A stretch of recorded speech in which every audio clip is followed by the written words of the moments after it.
Yo, what's up mga kasini? Dito kami sa saan ba to?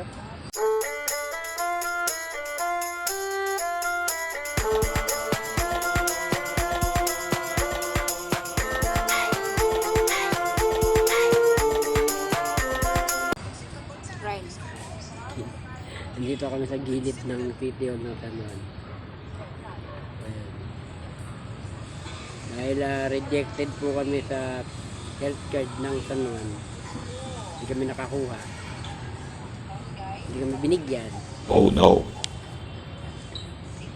Dahil ano daw, yung hindi raw kami botante ng Tanuan. Huh? Yung voter certificate namin, yung voters record namin hindi nila makita sa Comelec. So yun, kaya kami na-reject dahil hindi nila makita yung record namin sa Comelec. Oh my god. Election, nakaboto pa ako dito sa Tanuan. Kaya yun yung iniisip ko, bakit ako nakaboto dito na sa election? Pero ang sabi ng Comelec, wala na raw yung record ko. What? Wala na yung record ko sa ano? Wala na yung record namin sa Comelec. O yun. Rejected, yan, nandito kami sa park. Ang daming tao. No, no, no, no, no, no. Ano? Test mask. So yun, maganda na yung shrine dito, no? Napakalinis nitong pinaglabanan shrine. So magandang magmamasal dito pagka umaga, yung antay mo yung araw. So parang kahit di ka na pumunta siguro ng Luneta, dito ka na pumunta okay naman dito. Maganda naman yung mga tatakbo mo dito, kung magja-jogging ka, kung maglalakad-lakad ka, ikutin mo to, maganda-ganda naman dito. At malinis na, malinis.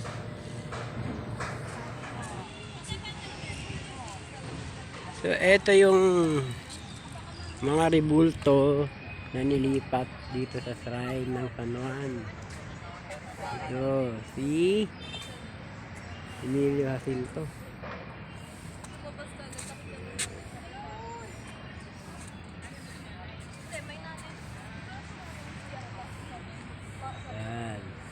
Yan yung mga rebulto na tarabit. Yan yung mga rebulto na nasa labas ng kalsada na nilipat dito sa loob ng shrine ng San Juan.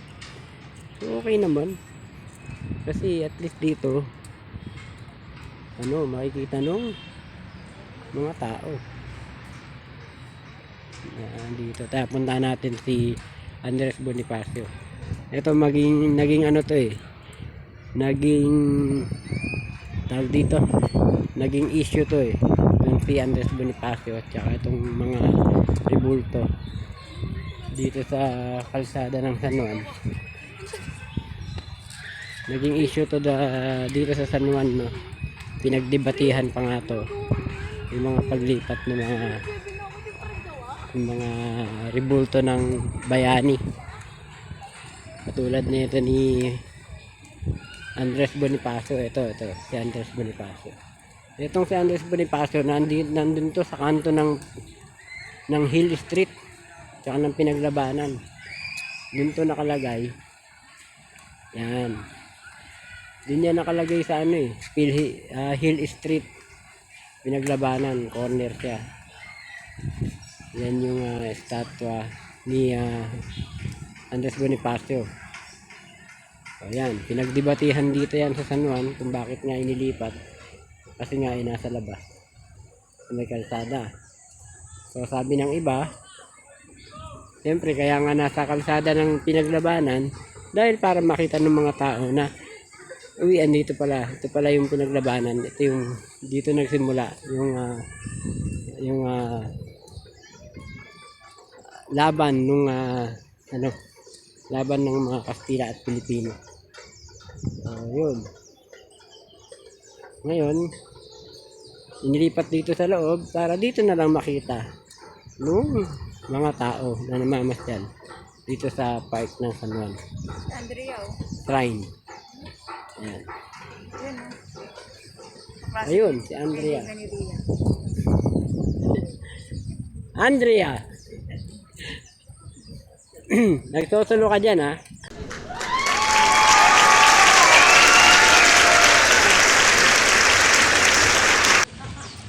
Yun, pauwi na kami. Simulan na namin maglakad dahil wala kaming pamasahe. Rejected kami pero yun nga, lakad. Ganun pa rin, tuloy pa rin ang buhay kahit rejected.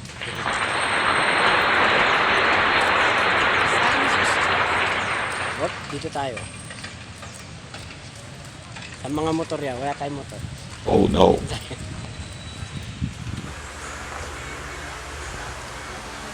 So yun guys, no, at kakauwi pa lang natin, no, galing sa shrine, no, at ito si Beth, pagka-uwi namin sumakit ang ulo, siguro sobrang init na kalalakad.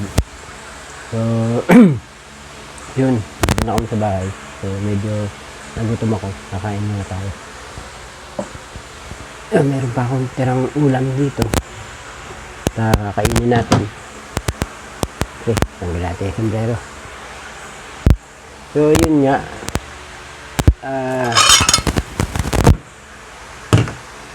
sa mga subscriber ko sa YouTube, maraming salamat sa inyo. At hindi kayo bumibitaw dun sa channel ko, nandiyan pa rin kayo hanggang sa gusto ko ibalita sa inyo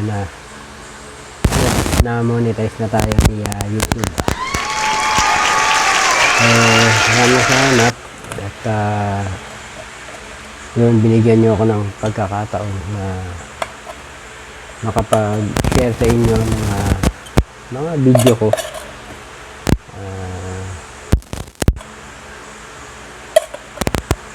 Asahan nyo na marami pa akong video na gagawin. Yun at marami kayong abangan sa YouTube channel ko. Nandyan si Kubaklita, ilalabas ko na yun. Hinihintay ko lang talaga na ma-approve yung YouTube bago ko ilabas si Kubaklita. At yun, ilalabas ko na yun. Abangan nyo yun. May mga yung Hitman serye na ilalabas ko dito sa YouTube. May mga script na ako pero hindi ko pa na gagawa. Tapos yung Hitman's Diary. Yan. Gagawa ako niyan na Hitman's Diary. Siguro abangan niyo yun. Sana magustuhan niyo. Medyo comedy na medyo may siyempre Hitman action ng konti. Masaya. May mga naisip na ako na gagawin dun sa Hitman's Diary bukod dun sa Hitman serye. So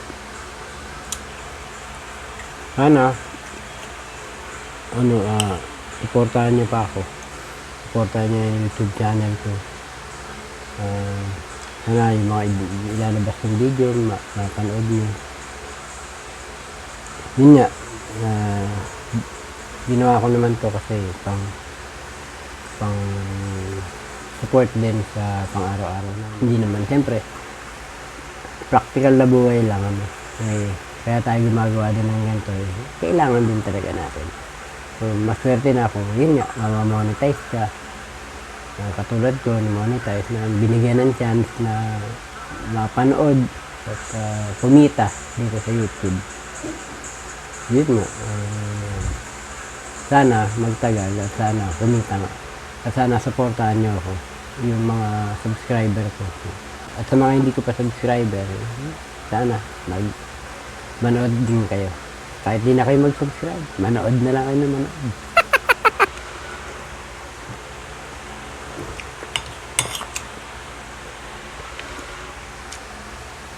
At yun nga yung kain tayo. Oh, ulam ko. Ay. Ayan. Ito po yung ulam namin.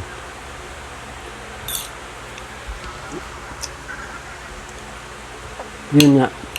Sa mga subscriber ko, sa mga nakakapanood ng video ko.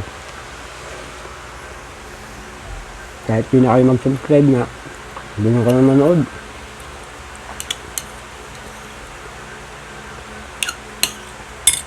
Wala lang akong talagang makasama na gagawa ng video.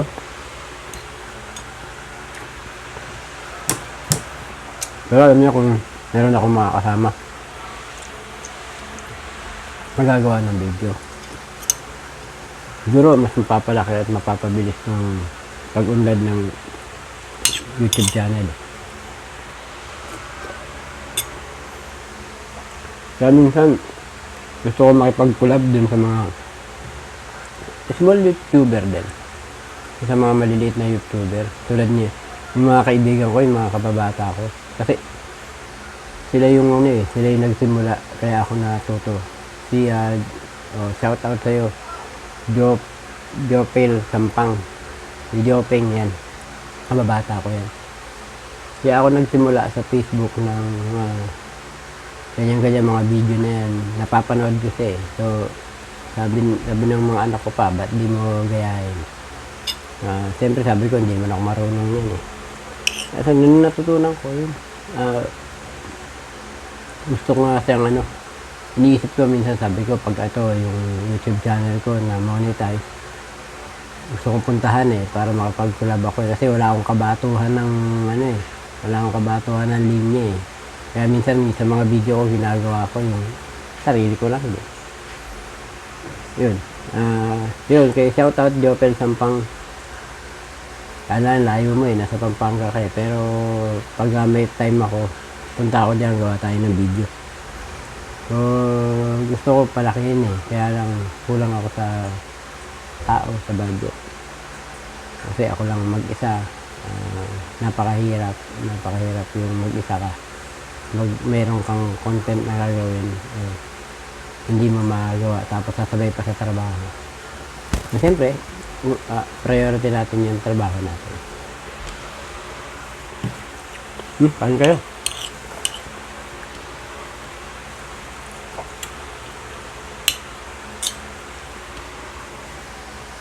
So, yun nga, maraming salamat din sa mga sumuporta sa akin sa YouTube, sa Facebook. Pero na dito, natutuwa ako sa YouTube kasi 6 na buwan. Ay, hindi lang. Ay, hindi. Nakatatlong apply ako sa YouTube monetization program. Tapos, yun. Bagsak lahat. So, ngayon, itong huli. Pangatlo yata ito. Maraming salamat sa YouTube at na-aprobahan yung channel ko. Ngayon, pag pinapanood ko yung YouTube channel ko, halos lahat meron ng ad na lumalabas. Sana pa-support na lang din. So yun, ganito na lang yung video. Sana kung hindi pa kayo naka-subscribe sa channel ko, pa-subscribe na lang. Ronald Cinemax yan, tapos Ronald Alvarez TV. So, yun, pa-subscribe na lang, tapos pa-watch na lang yung mga video. Kasi, kailangan natin ng maraming watch ng mga advertise. So, sa mga advertise, maraming salamat sa mga mag-advertise dun sa mga video ko. So, yun lang. Salamat. Ingat kayo. God bless. Kain na. Kasi itong luto ko. Ako nagluto niya ito eh. Napakasarap. Siyempre, luto ko ito eh.